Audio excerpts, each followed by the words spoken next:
One thing Cardinal's always done is strive for simple solutions to complex problems.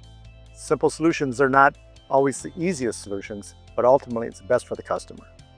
Cardinal Machine is a company that's capable of doing all of the things of a multi-$100 million automation company.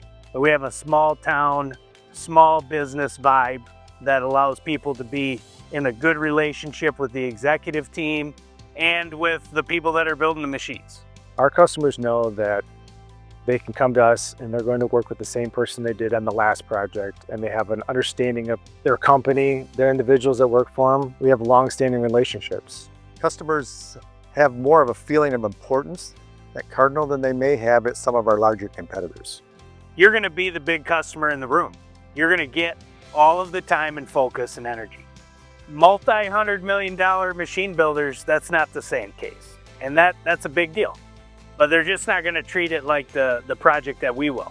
Often customers have a problem, but they haven't completely ironed out the process to develop that product.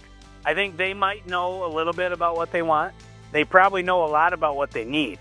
My job is to help identify a piece of their need that we can help them with that will be successful for them.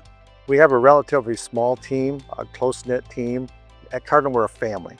Our team members work together in a family-like atmosphere. I think that's one thing that differentiates us from a lot of our competitors. We stand behind our product. In 53 years of business, we've never walked away from a job. It's very satisfying to see pieces of equipment in customers' plants that have been running for decades. They're still using our equipment.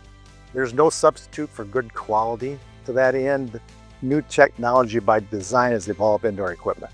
It's necessary.